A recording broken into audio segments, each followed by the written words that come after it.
react to the judgment so far? Well, thank you very much.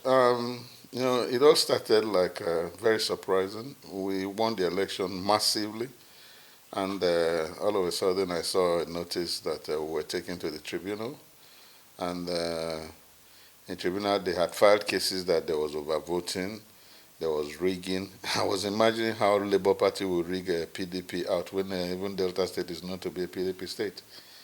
Then all sorts of things that even my educational qualification was questioned, and a lot of other things.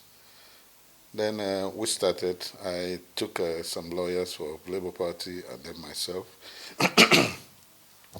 Then suddenly, at the middle of the trial, they abandoned every other thing and faced the problem of qualification, saying that we did not have primaries. But of course, even secondary school students now know that primary election is a party affair, and I was not registered by Labour Party. And we defended everything. We showed them all the proof. We showed them the results of the primaries and everything. Unfortunately, some institutions in Nigeria need to be strengthened because I was very disappointed with INEC. INEC, the first lawyer that came there actually came truthfully and said that yes, I was duly nominated. And all of a sudden, I think so many things changed hands, and INEC suddenly changed and started. In fact, they virtually became the lawyers of the other group, and they were also seeking for my disqualification after they had announced my results, which is quite funny. Anyway, we fought everything, but we were fighting alone because it was very obvious that even the people that we are judging to were on the other side, because there came to a time they were even having verbal arguments with our lawyers. And the funniest part of the thing is that INEC objected to my tendering my school certificate as exhibit. I don't know how that affects them. So it was surprising. But we gave up hope and counted on God. And the funniest part is that the day the tribunal was to give judgment, my opponent had already had music in his house and the caterers had already cooked. So they got the judgment they paid for. And we said, well, we'll go on appeal. But the funniest part of the whole thing is that even while we were on the appeal and they were trying to rubbish us, they were sending people to come and ask me not to go on appeal. But I was determined to at least make Nigerian legal system be proper. That's why I went on appeal, at least so that I believed so much that the people in the higher level would give us justice the way it's supposed to be. And like I said, even if we had gone to the appeal and they ruled against me, I would have accepted it, knowing very well that those men are wiser. Maybe they know what we don't know. So luckily, the appeal was transferred to Abuja because judges are on vacation. And we got to Abuja. Some INEC lawyer again started. In fact, the judges even called him the barrister of the other side because it was obvious. It was obvious, and he was being stupid, but he didn't know.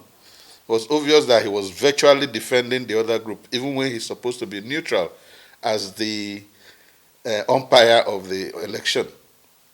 But he was virtually bombarding me, saying everything possible for the court to disqualify me and give judgment to the other people, to dismiss my appeal.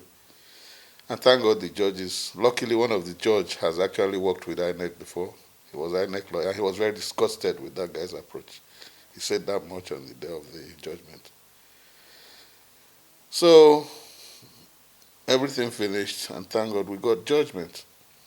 And judgment the way it's supposed to be. So believe me, they renewed my hope in the Nigerian judiciary.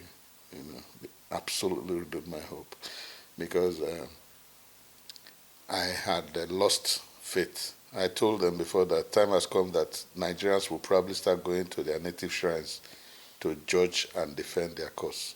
Because that's the only way we'll go to. We don't have any other place to go to. The poor man would rather go and pay 500 naira or 200 naira and deport to his shrine and go to court where he knows that the rich will buy the judgment.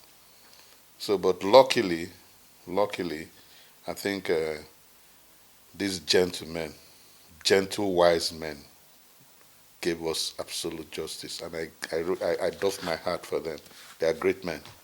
and they know the law the way it's supposed to be. What did you say about the judiciary? The judgment did not favor me. The judgment favored the judiciary because I did everything legally and they interpreted the law the way it's supposed to be.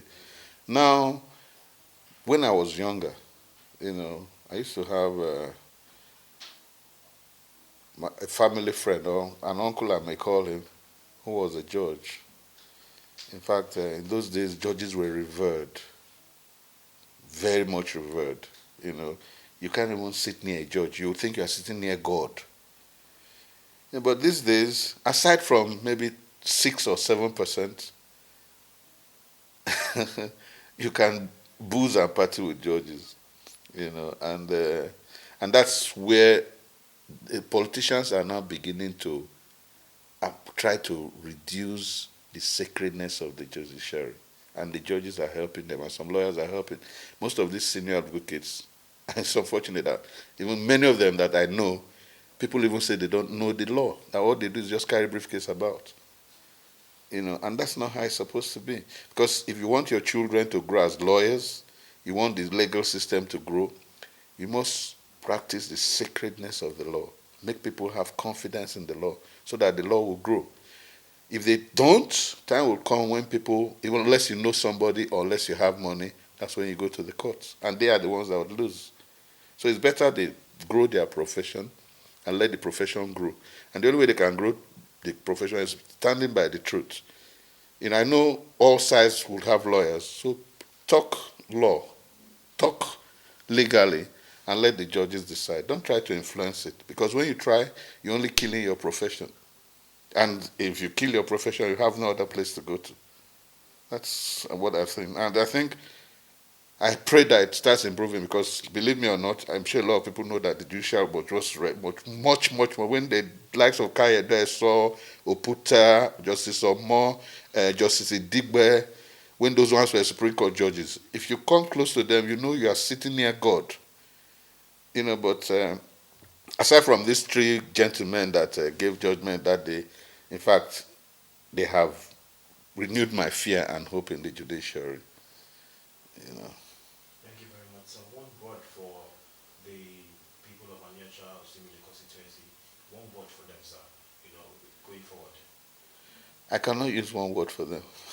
But what I would say is we shall move together. They have not made the wrong choice. No matter how it is, I'm sure we'll get something done. And they would know that, yes, this man is representing Aniocha Oshimili, not my brother's company, not my company, not my individual self, but the constituency Aniocha Oshimili is fully represented.